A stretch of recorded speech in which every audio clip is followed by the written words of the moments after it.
What's up, YouTube? The Prepared Sheepdog on Facebook, TPS Sheepdog, Instagram, Twitter. Today we are going to look at one of my favorite Spyderco designs. This is the Spyderco Stretch, and I love it, and I'm going to show you why. I've got two versions here, and we'll go through the differences between them. Now, the Spyderco Stretch started as a pet project of Spyderco's founder, Sal Glesser.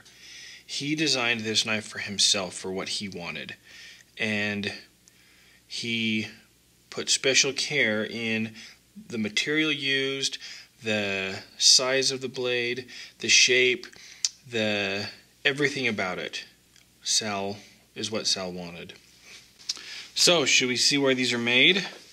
Even though Spyderco is based in Golden, Colorado, the Stretch is manufactured in Seki City, Japan. They're both Seki City, Japan. So the dimensions, they're both pretty much the same, but there are some differences, and I'm going to show you. The blade length is 3.5 inches, the cutting edge is about 3¼ inches, and the handle is about 4.5 inches long. The difference here is going to be the handle thickness. Now, the FRN is 7/16 thick, and the carbon fiber is 3/8 thick. Now, it's amazing what a difference that is. I definitely prefer the carbon fiber in my pocket. Ergonomics. Let's talk about one of the Stretch's major strengths, in my opinion. This knife is one of the most comfortable knives I own and have ever used to hold. The way the belly of this handle fits right in your fingers, and the way your thumb just naturally goes to this ramp, it just feels like an extension of your hand. Then with this finger choil, you can get in and do some fine work. The ergonomics are fantastic. They are the same on the FRN. It's just a little bit thicker. Gives you a little bit more to handle. So the same feather capability. The ergonomics are fantastic. The steel. The carbon fiber is ZDP-189, which is pretty much a super steel. The Stretch FRN is VG-10, which basically is an amazing steel also. Now, the main differences you're going to run into with the steel other than price is the ZDP-189. It does have about twice the wear retention and almost twice the edge retention. That does make it harder to sharpen if you let it get dull. So you got to keep the ZDP-189 sharp. VG-10 is not as big of a problem to sharpen. VG-10 does have a little bit higher corrosion resistance. The grind, both of these are full flat grind. Both of them feature drop point blades, but the drop point blade is one of the features that I seriously dig on this knife. I love the swoop of it. It's kind of like an Endura in size, but it's a refined Endura with class, is the way I think about it. You know, the Endura has this leaf-shaped blade, and your Stretch kind of thins out, comes up over the deploy hole. It does make the fatness of the knife a little thinner. So, to measure the fatness of it, you know, at the normal point, you're about 1.5. Where there's the deploy hole, you're about 1 9/16. So, that's my major beef I have with Spyderco. I love the designs, they're awesome, but in a real world carry around the Spyderco, I don't like the fatness of it. they just kind of are fat in your pocket. They're really wide, and I get sick of that. It doesn't leave a lot of room for much else in your pocket when the knife is that fat. So something that I want to point out is Sal knows about knife butt crack, and this is an awesome example of how to not have knife butt crack. See how it meets there and then the tip buries there. It's elegant looking. The handles are another one of the big differences between these two. The ZDP-189 version has carbon fiber, and if you look at that, you can see the texture of the carbon fiber. Focus.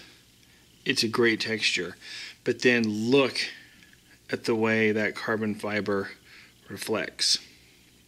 This is probably my favorite carbon fiber I have ever seen. It's tacky enough to get a grip, but it's not so tacky that you have to worry about it damaging your pants. The FRN, I am not a fan of FRN.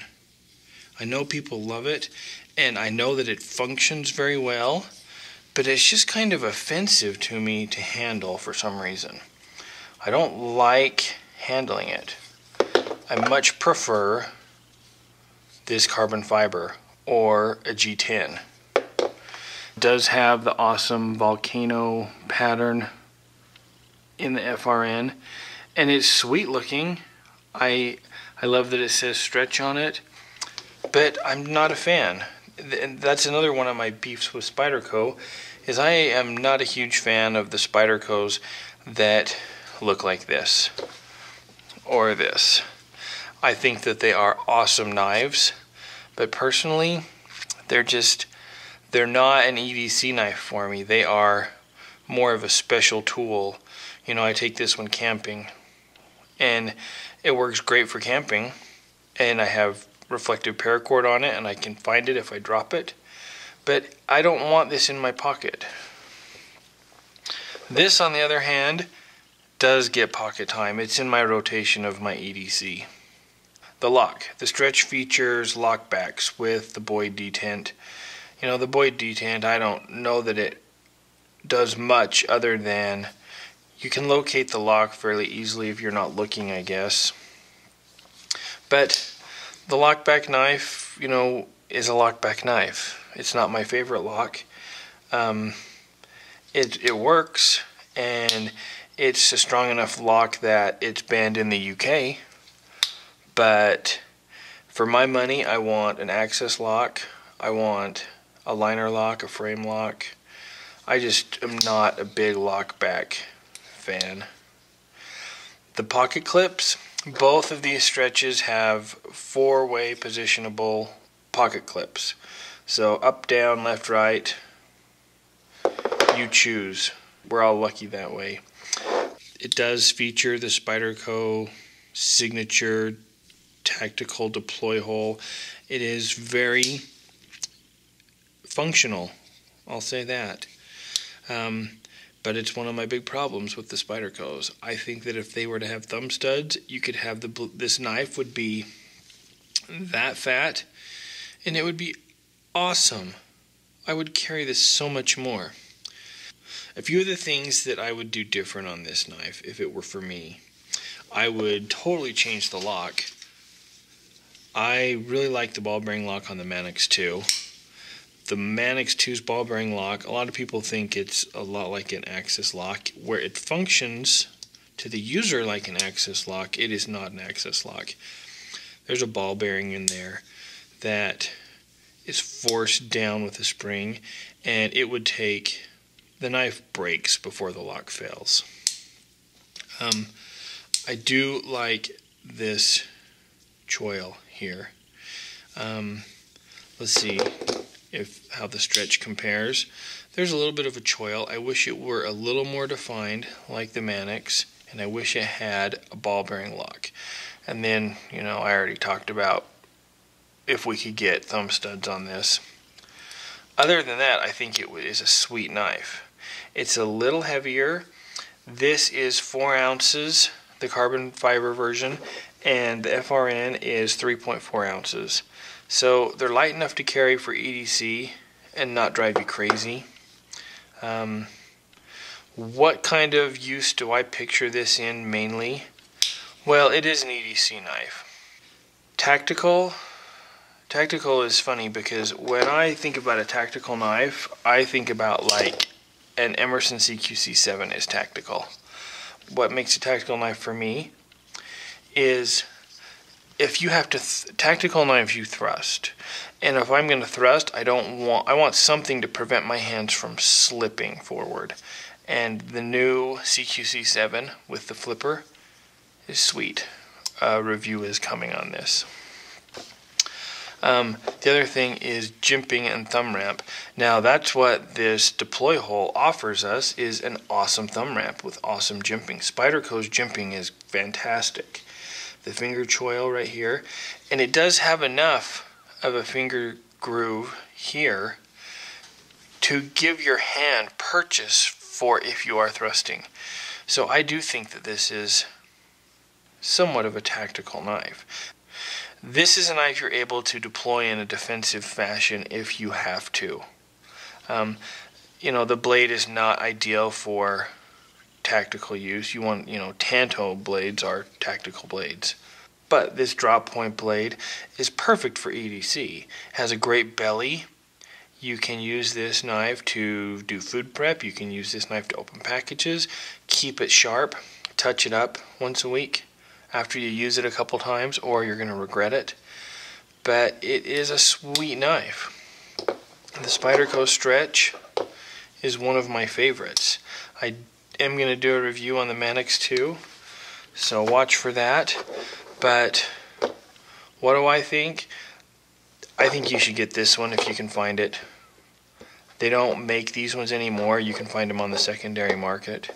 This one, I could live without. They do make a new one with brown G10, and that's pretty cool looking.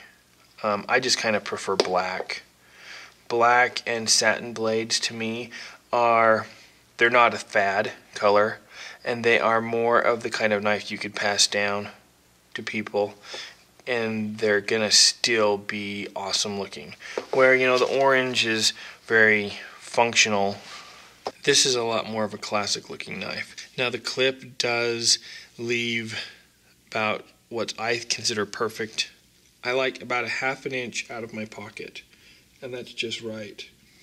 I don't need a deep carry down to the hilt, because then it just gets hard to get out of your pocket. I would prefer about a ½ inch. I say go for the new G10 version that's brown, or if you can find this carbon fiber version, this is the one I really recommend. Go for it. Now should we see what Scarlett's doing? Oh, are you sleeping? Yeah, I'm not even going to try. Okay, like us on Facebook, thumbs up on the videos, subscribe, whatever. Rock on.